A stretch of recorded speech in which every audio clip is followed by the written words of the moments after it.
కలిగి తీరాల్సింది. జ్ఞానం లేకుండా ముక్తి అనేది సంభవం. వంట చేసేదానికి అగ్ని ఏ విధంగా సాక్షాత్ కారణమో, ముక్తి రావడానికి ఈ జ్ఞానం అనేది సాక్షాత్ సాధనం. సాక్షాత్ సాధనము జ్ఞానం. జ్ఞానము రావడానికి ఇతర సాధనాలన్నీ ఉన్నాయి. అవి వాటిని పరంపరా సాధనాలు అంటారు. భక్తి,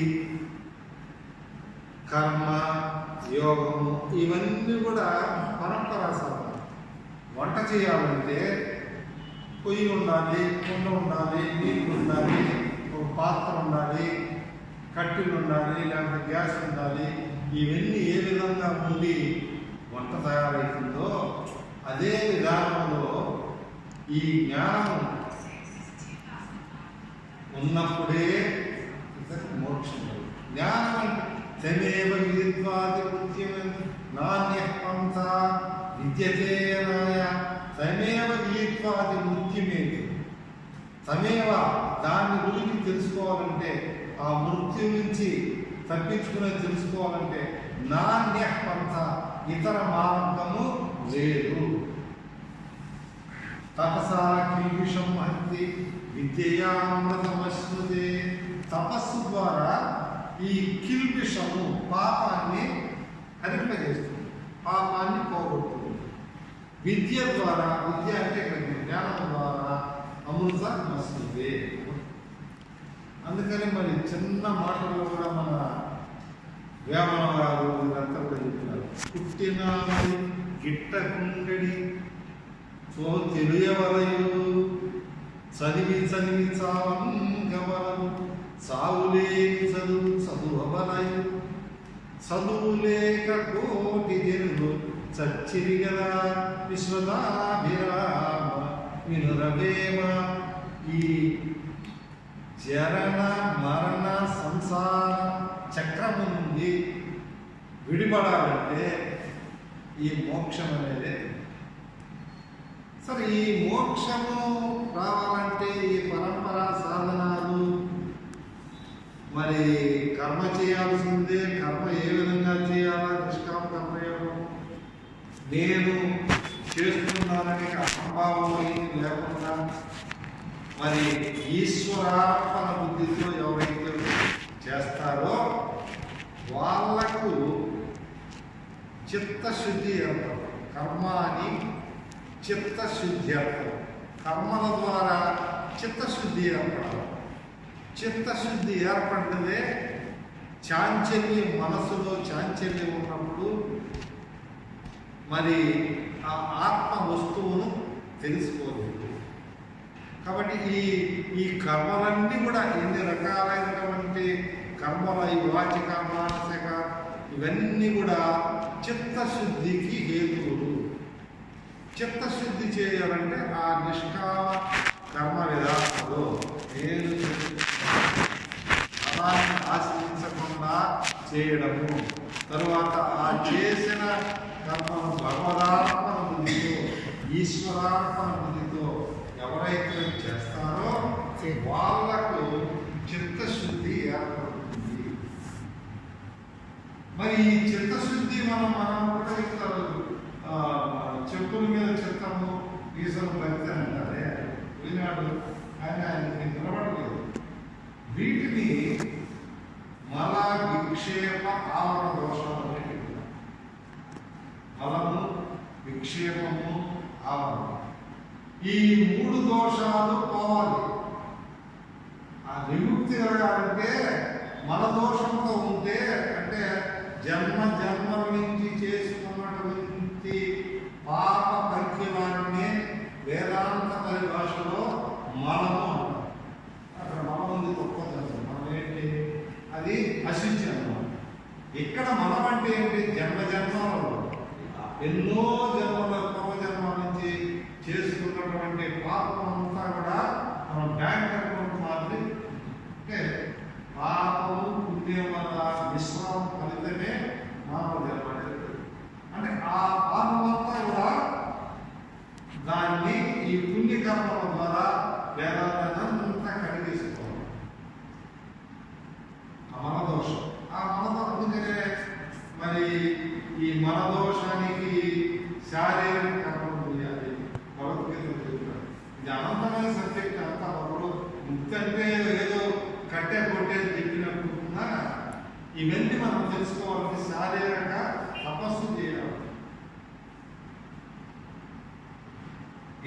అంటే వాచిక తపస్సు, మానసిక తపస్సు, దేవ విజగురు ప్రాజ్ఞ, పూజనం శౌచమార్చం, బ్రహ్మచర్యం అహింసాచ, శారీరం తపముచ్యతే. ముందు నువ్వు శారీరక తపస్సు ఉండాలి. దేవ ద్విజ గురు ప్రాజ్ఞులు అంటే దేవతలను, ద్విజులను, బ్రాహ్మణులు, గురువులను వీళ్ళందరినీ కూడా నువ్వు పూజించాలి. పూజనం శౌచమార్చం, శౌచం శుచి, శుభ్రత, స్నానం చేస్తాం, బట్టలు అంతా శుభ్రమైన అప్పుడే నీ మనసు నడపడంలో ఉంటుంది. ఇవంతా చేదాక తెగిపోవటం, చెమలు పట్టడం, వాసిపోయడం ఉంటారు. మరి ఏది సార్ మీరు చెప్తారు? అవదోషం అంట, వాళ్ళు ఉన్నారు కదా, వాళ్ళు ఏది అంటే స్థితి దాటిపోయింది. ఆ స్థితి దాటిపోయిన సంగతి కాదు. మామూలు సర్వసాధారణమైనటువంటి వ్యక్తికి రావాల్సినటువంటి మార్గం, ప్రవృత్తి మార్గం. అప్పుడు బ్రహ్మచర్యం అహింసాచ, శారీరం అహింస అంతా చెప్తారే. అహింస అయ్యా నువ్వు ఏ పుష్పంతో కాదు, మొదట అహింస అనే పుష్పంతో పూజించు. అహింస అంటే నీలో ఏ పరమాత్మ అయితే ఉన్నాడో ఎదుటి వారిలో కూడా అదే పరమాత్మ ఉన్నాడు. వారికి హింస చేస్తే నువ్వు హింసించుకున్నట్టే. వారికి కష్టపడితే నువ్వు కష్టపడ్డావు. అందుకనే దయగలపోయాన్ని భగవంతుడు అంటే ఇవన్నీ ఉన్నప్పుడు ఆ మన దోషం అంటే పైన ఉన్నటువంటి దోషం అంతా పోతే ఇది వాడు శుభ్ర శారీరక శుభ్రపడి వాచికంగా శుభ్రంగా ఉంటారు. వాచిక వేదకర్మాఖ్యం సత్యం ప్రియ హితం స్వాధ్యాయం వచ్చేది అనుద్వేగమైన ఉద్వేగమైనటువంటి కోప తాపాలమైనటువంటి వాక్యం వాగ్దాన సత్యం, సత్యం ఉండాలి. ప్రియం, ప్రేమగా మాట్లాడాలా. అంటే మన చేష్టలు మన ఎన్ని కూడా అనుద్వేగం వాక్యం సత్యం ప్రియ స్వాధ్యాయ వ్యసనం జీవ వాంగ్మయం తప్పు. స్వాధ్యాయం, స్వాధ్యాయం అంటే ఒక పుస్తకాలు చదువుతున్నారే, ఒక సత్సంగత్యం, ఒక పుస్తకాన్ని అధ్యాయం చేయడం, తెలుసుకోవడం, ఇవన్నీ కూడా ఉంటే అప్పుడు వాచిక తపస్సు. అప్పుడు దానివల్ల విక్షేపం, ఈ విక్షేప దోషం వలన మనిషి మానవుడు ఒక భగవరాధన కానీ ధ్యానం కానీ కూర్చుంటే మనసు చెలించిపోతా ఉంటాడు. ఎక్కడికో పోతుంది, కూర్చుంటాడు. ఈ ఈ చాంచలత, ఈ చెలించడము ఎట్లయితే గాలి వీస్తూ ఉంటే దీపం ఎరగదో ఆ విధంగా ఈ గాలంతా లేకుండా నిశ్చలంగా ఉండే విధానంలో నీటిలో అమలు ఏర్పడతా అంటే లోపల ప్రతిబింబం వచ్చిన బింబం ఏ విధంగా కనిపించదో అట్లా అలలు ఇది లేకుండా ముందు చెప్పిన మురికంతా, మురికి నీళ్ళలో ప్రతిబింబం, మురికి తీసేయాలి. మురికి తీస్తేనే సరిపోదు, అవి అలలన్నీ కొట్టుకుంటా నీళ్లు కదులుతా ఉంటే తుడుకుతా ఉంటే కనిపించదు అన్నమాట. అంటే వాటిని కూడా విక్షేప దోషాన్ని ఈ వాక్ తపస్సు ద్వారా, మానసిక తపస్సు మన మౌనమాత్మ వినిగ్రహ భావ సంశుద్ధి తపో మానసం మనస్సు ప్రశాంత భావశుద్ధి జ్ఞానశుద్ధి. భావాన్ని పరిశుద్ధం. మనలో భావం రావడమే, తప్పుడు భావం రావడమే, ఇంకొక భావాల దుష్టమైనటువంటి భావాలు రావడమే అజ్ఞానానికి సంకేతం. ఈ వీటిని మనం ప్రశాంతంగా ఉంచుకోవాలో, భావాలను శుద్ధి చేసుకోవాలో, మౌనం ఆత్మ వినిగ్రహం, మౌనం కూడా మునియర్ ఊరికి వాగుతా ఉంటాడు ఇంకోటి మన ఎనర్జీ ఆత్మ నిగ్రహం, నిగ్రహ శక్తి.